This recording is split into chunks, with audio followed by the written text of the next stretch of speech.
Looking at violence, because we know that the people who created this architecture are intensely violent people, you simply have to call a spade a spade. But my forte, my focus is the psychic violence that they are involved in, not so much the physical form. It's the psychic dictatorship, the war on consciousness, as I've expressed it. That doesn't mean that we lose sight of the other causes. It is important to know about these puppet masters and all of the tentacles and the methodologies that they use. It's important to know about the royals. It's important to know about the Zionists and the Jesuits and the Masonic crypto-Jews and the Islamists and the whole other cocktail. These are the pathogens, right? The doctor, you must have a complete diagnosis. You have to look at it all. But you look at it with an open mind and continue to walk around it. Keep looking at it, but make sure that you also stand back from the canvas so that you get an overview. And all the time, look for those nuances, look for that subtlety. We all, sitting in this room, know that something's wrong and that we have to get on the scent. Yeah, and this so-called conspiratorial phenomena is almost like something alien. It's something you've dug out from a quarry that's vibrating in your hand. Could blow up at any minute. You have to explore it, and it's fascinating.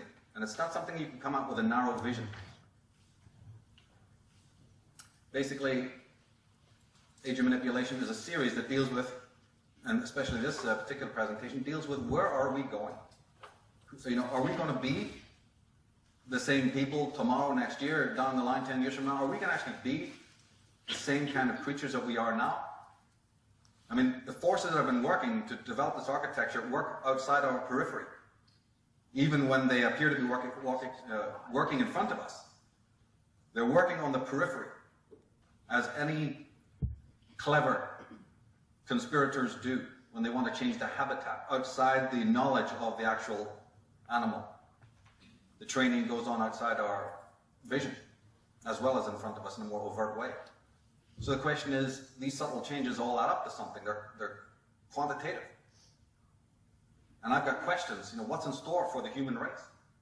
Will we be the same people that we are now in, say, 10 years?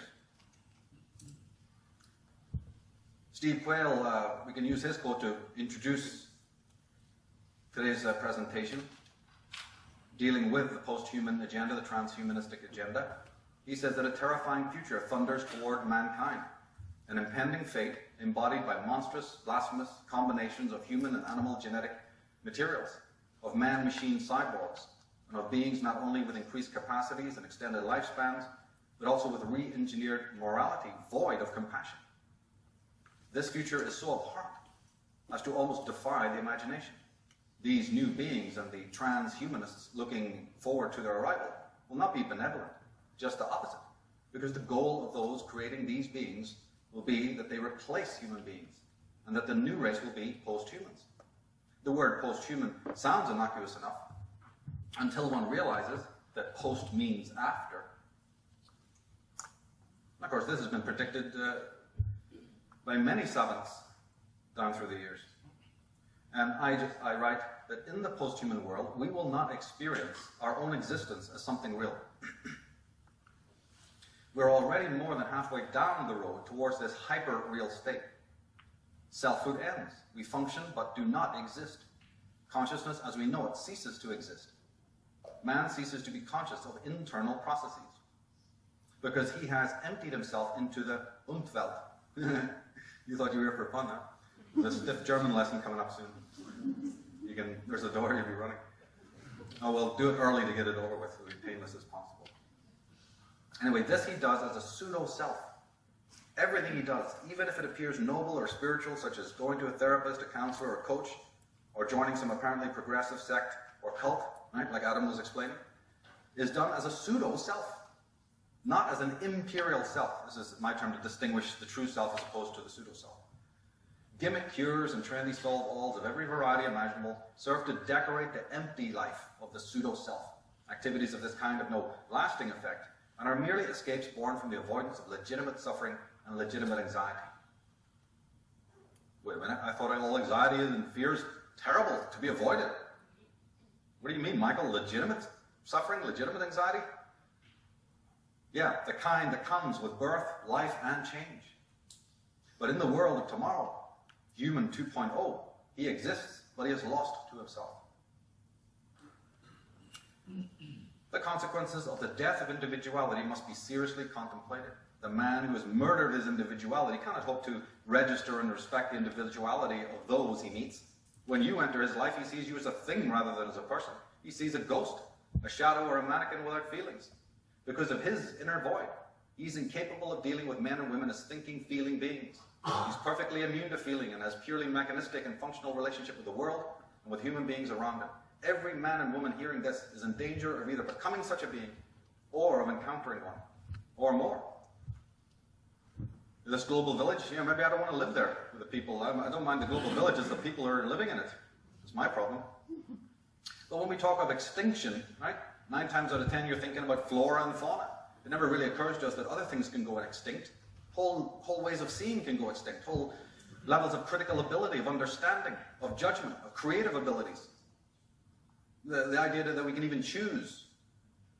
Right? You turn a computer off, it can't choose to turn itself on. In fact, a computer cannot choose to do other than its programming. You can. But all those things that are being jettisoned culturally, racially, it's on the periphery. Half of us are not even aware that's happening. The whole world is changing. Children are growing up in a world that it's almost like an incarceration, a gulag, and they're not even aware of it because how could they be aware of it? They don't even know what they're missing.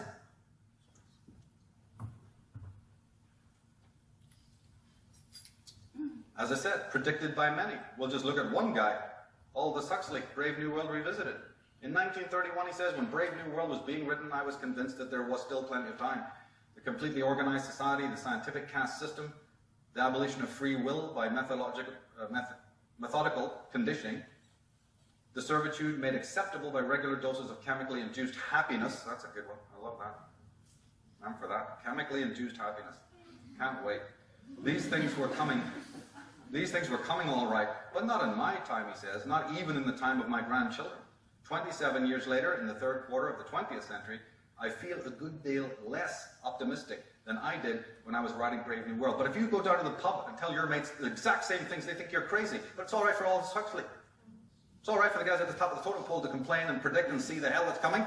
But if you said, they all look at you and say, call the guys in the white coats. What are you talking about? He says, in the West, it is true individual men and women still enjoy a large measure of freedom. But even in those countries that have a tradition of democratic government, this freedom, and even the desire for this freedom, seem to be on the wane.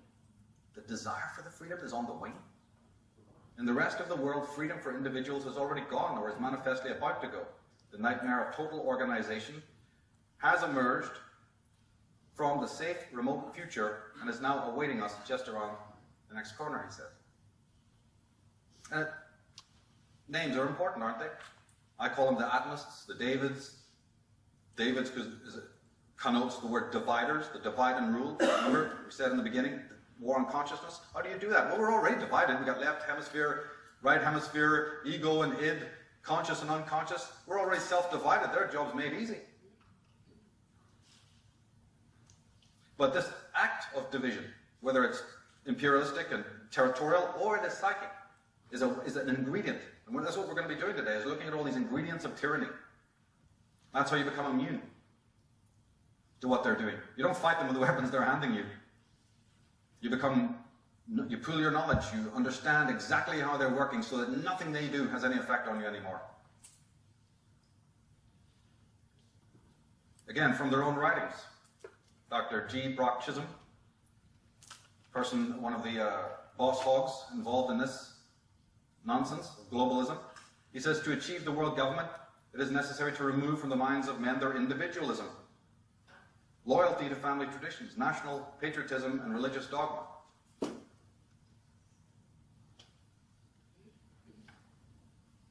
Werner Vinge, and you'll notice the sort of the doublespeak, and also the fact that it's a very gradual process. They understand that. They're Fabians. They understand that this doesn't happen overnight.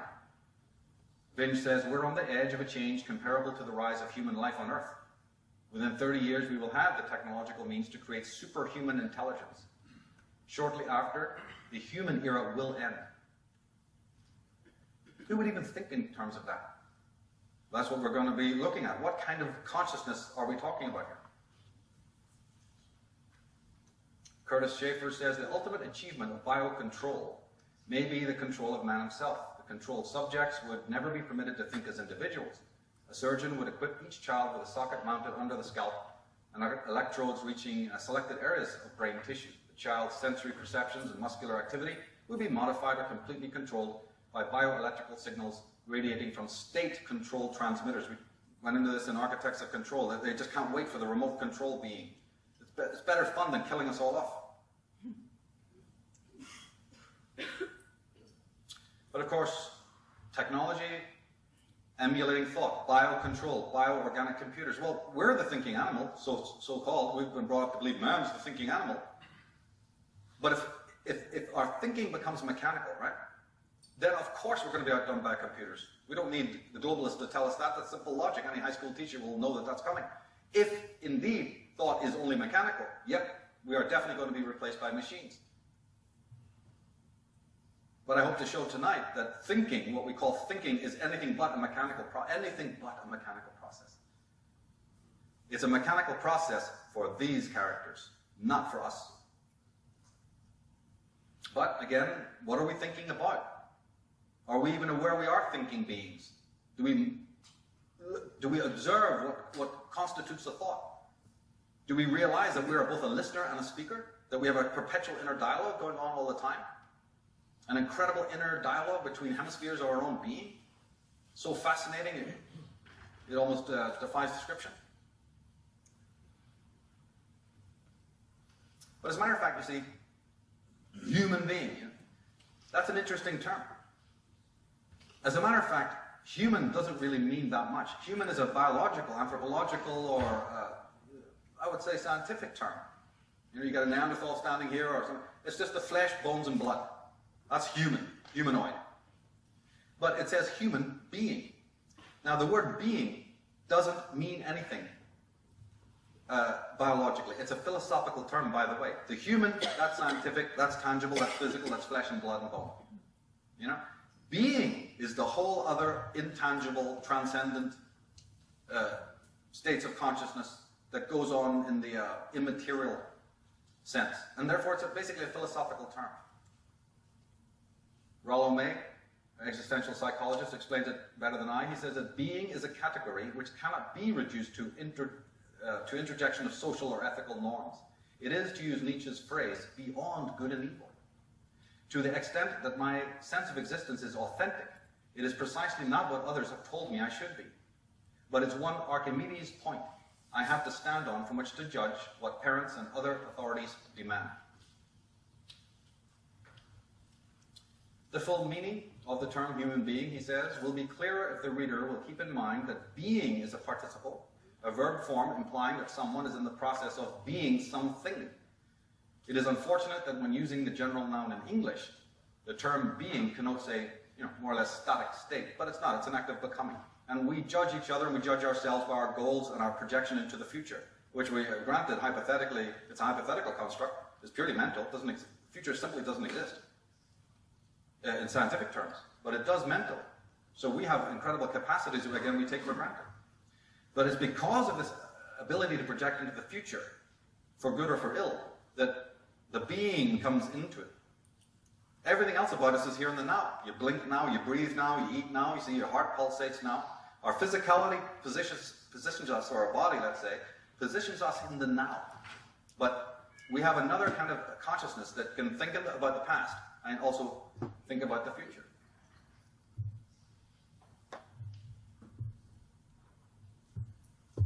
Time, in other words. That very act of thinking about the past and the future, right? And subcategory of that is before and afters. These are concepts of time. And time is extremely important in the spiritual development, in the journey of spirituality. It's also something that's under attack. We'll see how time itself is skewed to serve the masters. But May goes on to say, therefore, becoming connotes more accurately the meaning of the term in this country. So being and becoming basically say is equivalent. We can understand another human being only as we see what he is moving toward, what he is becoming. And we can know ourselves only as we project our potentials into action. Oh dear, not for that German lesson. As I said, we'll get it over early and then lessen the agony. It's 3 words, basically. There's not very good English translations. And it comes from existential philosophy, but also an interesting subcategory, existential psychology. Quite unknown in the West, or at least in America and in Britain. It's the idea that all of us are 3 human beings in one. We're a trinity. Umfeld. We're born into a world. We come out of the womb and we're in this thing. And if you actually think about it, we start off very small. All we know is the mother. Then we know the other parent, brothers and sisters perhaps, uncles and aunts perhaps, the rotten neighbors perhaps, right? And then this other thing called the wider, community. And as we age, do you see what's also happening? Our consciousness is spreading until we find out about the world, the planet, the countries, the other races, you see, it's bigger. And then finally God up there in the cloud somewhere and the whole universe around us. If you actually think about it, it never happens the other way. That's a certainty. And that is the world around us. Umwelt is the world into which we're born. For some of us, the neurotics, it feels uncomfortable. It's very threatening. In fact, for everybody, it's very threatening. But for others, no. It's threatening, but it has other elements as well. It's about your relationship with it. But we'll just start off very simply and to say that the Umwelt is the world around us, the biological world, the environment, nature. Then there's the Mitwelt, from the German mit, meaning with. The with world. That's all of us. Every other human being. I think animals would fit into Umwelt, but Mitwelt is the human beings, others like us, with whom we can communicate. And then the last one is Eigenwelt, or Eigenwelt, which is your own personal inner world. Many of the materialists, positivists, nominalists, physicalists, don't even believe there is such a thing, but we'll get to that later. Again, we'll start off very simply. So Umwelt, Mitwelt, and Eigenwelt. 3 worlds. 3 worlds. All interlocked, all interrelating. And obviously that these worlds exist. There's also 3 kinds of relationships then, is there not? Each of us has to have 3 different, quite significantly different relationships with each. Maybe somebody's focus is more on the Mitwelt. All we care about is the people like ourselves. We don't really care too much about animals or the world or the universe, the stars, or what God might be having for dinner. What's out there in the bigger sense, right? For others, it's all internal. I'm off to the mountains of Tibet to sit in a cave and, contemplate my navel. So there's all different kinds of relationships. Naturally, in a normal situation, they ebb and flow, and they're not neurotic relationships. But let's just use this first hour to just briefly look at these. Umwelt is the natural world to which we can only really adjust. Now I know that the people at the penthouses of science and the penthouses of, technology always have this pipe dream that they're really affecting nature. Actually, they're really affecting very little. What we do as human beings is adjust to nature. Right? You put up a sail and you just hope that the wind's going to take you and a tidal wave doesn't come and crush your little boat into pieces. So the vast majority of human life from the dawn of time has been the adjustment, not the control over, or not the changing of nature. You can't change the fundamental principles of the world of nature. The climate, the seasons, the weather, famine, devastation, earthquakes, aging or death. Even though you can throw millions of dollars at it, but it's debatable whether you really change it. And even if you change that, there's something else that you have to handle now. I mean, a child, a toddler, cannot tell its parents and teachers what to do. They tell the child what to do. So we come into the world with this world that we have very little effect over, and in the end we adjust to it. And reams could be written about our relationship with the Umwelt. It's its own study, you see. Couldn't talk about the Umwelt and adjustment to it without talking about time again. Time, we adjusted that thing, the seasonal clock, the solar calendar, the yearly cycle, or the lunar cycle in some places it used to be. And on a wider, any Hegelians in the room? They'll know that on a wider level, historical process. We are creatures of our age. And we all like to think of ourselves as Doctor Who, being able to flit around from age to age. We wouldn't bloody like it. We are embedded in our age. We're creatures of our age. We affect the age, and the age affects us. We wouldn't do very well. I mean, you can prove this to yourself by going to, say, a third world culture and trying it. you know, our age makes us, we make it. So there's the historical process to bear in mind as well, and how it conditions and changes who we are. This Michel Foucault went into this. Hegel, of course, was the great thinker on this concept. And time, our relationship to time, of course, it has downsides. Time is good because, remember, we spoke about the future. That's the measure of our creativity. That's the measure of our productivity. We use time for that. In fact, it's a central ingredient in authenticity. We know that at the end of time, very soon, 28,000 days, 70 summers, we're going to die. So the concept of thinking about that moment does what? Well, you don't need the existential psychologist to tell you.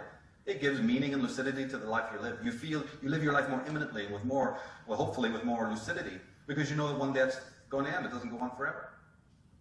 So time has a very great bearing on our philosophical state of living, our level and depth of consciousness. Not just that we live in time quantity, but quality of life. How do you make one day into a year? How do you hold eternity in the palm of your hand? Well, you wouldn't if life just continued on forever. But of course, there's downsides as well. There's the materialist relationship with time isn't very good, because then we're slaves of the clock. Slaves of that seasonal process. Slaves of the weeks and the months and this almost hypothetical turning of the weeks. The 7-day slavery and enslavement, which does what? You're so committed to it, right? As I said, you're embedded in it now, so entangled in it, that what happens as a consequence? You start losing connection with the inner clock, with that inner chronology. That's why I spend so much of my life doing divination, because that's trying to rectify that, tip the balance a little bit in our favor to work with that inner time again, that inner chronology. That's why divination is, I love it so much, is because it actually does help us get back in touch with that psychological chronology. Because we're so entangled in the other. Midveld, well, what's that? What's the downsides of that? The constant entanglement in the lives of other people. And sometimes we have to be. We walk into the world, we come into the world, people are older, they're smarter, they're more powerful. They're going to tell us what to do. A child is surrounded by dictators from day one. Now you're out of control. You often hear, out of control. You're bloody right.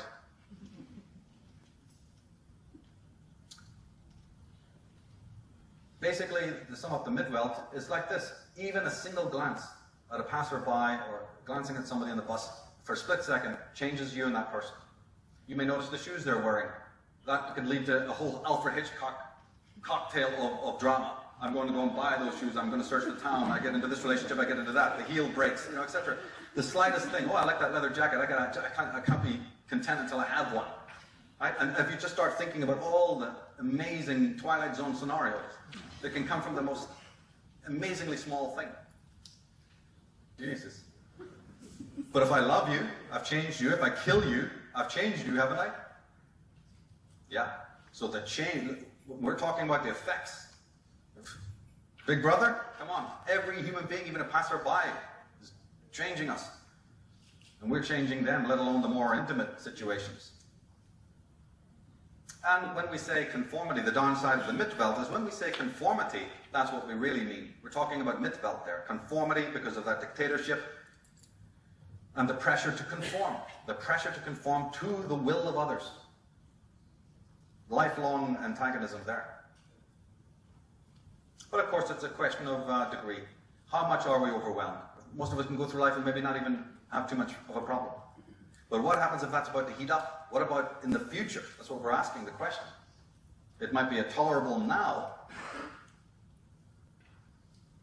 My question is basically one of the great themes of this talk is that, are we what others have made us?